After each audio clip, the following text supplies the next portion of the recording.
welcome to this explainer. Today we're diving straight into a massive, frankly frustrating clinical challenge that pretty much every pediatric dentist faces on a daily basis. We are talking about pediatric pulp exposure. Specifically, we'll be breaking down the fundamental anatomical risks of primary teeth and the unique clinical challenges that pop up when treating them.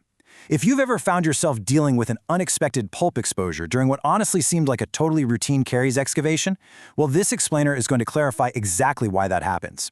You see, the architecture of a child's tooth is fundamentally different from an adult's. Treating it with the same spatial assumptions, that's a really quick path to clinical failure. So let's get right into it. Here is our roadmap for today. We're going to start with the pediatric pulp problem, then map out the anatomical risks in primary teeth. From there, we'll look at the speed of caries spread, uncover some tricky diagnostic and clinical illusions, and finally, warn against the danger of over-excavation.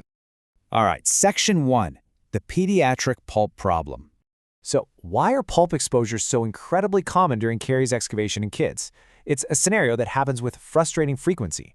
You're performing a standard excavation, everything feels entirely routine, and suddenly, bam, you see that pinpoint of red. The pulp is exposed. To understand why this is such a widespread phenomenon, we have to look past our clinical technique for a second and look directly at the structural canvas we are actually working on. Primary teeth present completely unique structural hazards that make the pulp incredibly vulnerable during standard cavity treatments. The fundamental difference between treating adults and children doesn't just lie in, patient management. It actually lies deep within the hidden physical architecture of the primary tooth itself. You're working in a fundamentally different structural environment, one that is highly unforgiving of standard drilling depths. Let's look at the exact anatomy that creates this hazard. Which brings us to Section 2, anatomical risks in primary teeth. Primary teeth really present dual hazards here. On one hand, you have thinner enamel and dentin. The actual physical distance from the outer cavity surface straight to the pulp is substantially shorter than what you'd find in permanent teeth. On the other hand, the pulp chamber itself is significantly larger. The pulp occupies a vastly larger proportion of the overall crown. Think of a primary tooth like a house, but it's a house built with incredibly thin external walls and massive, oversized rooms on the inside. When you start drilling through those thin exterior walls, you are going to hit the interior room much faster than you intuitively expect. Because of this specific setup, deep caries reach the pulp much faster. There's just significantly less protective tissue in the way, leaving a microscopically small margin of error for the practitioner. When there is less physical enamel and dentin shielding the pulp chamber, the actual journey of decay from the outside in is drastically shortened. This isn't just about drill depth either. It means the pathology itself requires way less time to become a critical emergency. Now, here is one of the most specific, dangerous anatomical traps in pediatric dentistry, the mesiobuccal pulp horn. Primary molars have highly prominent pulp horns, and that mesiobuccal horn extends upward dramatically.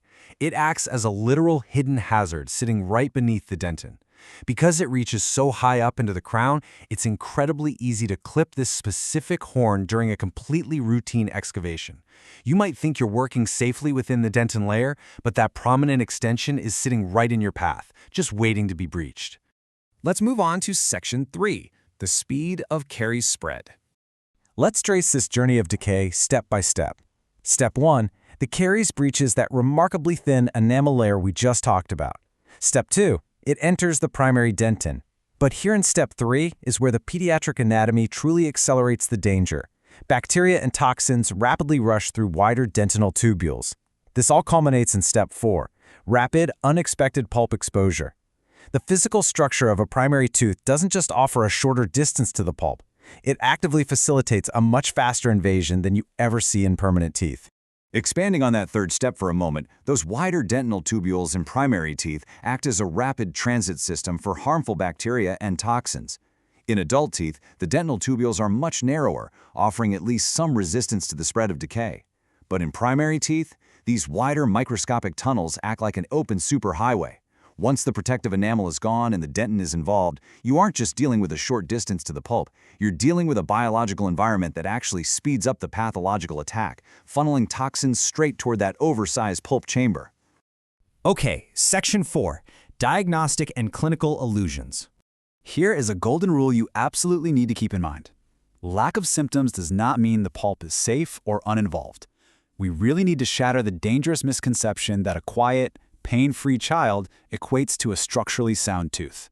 In adult dentistry, yeah, pain is often a reliable indicator of pulp proximity or involvement. But in pediatric dentistry, relying on the patient's subjective reporting is a total clinical trap. Let's contrast some standard clinical assumptions with the stark pediatric realities. Say you look at an X-ray and see what appears to be a moderate lesion. Well, the pediatric reality is that because of the unique anatomy, that lesion is actually very close to the pulp clinically. Next assumption, the child doesn't report any pain. The reality? Kids simply cannot report symptoms clearly, and as we just established, the pulp might already be heavily compromised by toxins rushing through those wide tubules, even without a clear pain signal. You just cannot blindly trust standard diagnostic tools or pediatric patient feedback. This brings up a critical limitation of our imaging. Radiographs consistently underestimate the true depth of caries in primary teeth, literally hiding the true proximity to the pulp. Why does this happen? Well, an X-ray is a two-dimensional representation of a three-dimensional structure. When you combine the fact that the enamel and dentin are already incredibly thin, with the reality that an X-ray will almost always make the decay look less severe than it actually is, you're essentially flying blind if you rely solely on imaging. What looks like a nice, safe margin on the film is often totally non-existent once you're in the chair. Finally, let's wrap up with Section 5, the danger of over-excavation. This is what we call the over-excavation trap. Attempting to remove every single bit of discolored dentin often guarantees unnecessary pulp exposure.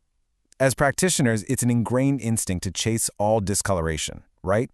We're taught to clean the cavity until the dentin is perfectly hard and unstained. But applying this standard adult rule fails miserably in pediatric dentistry.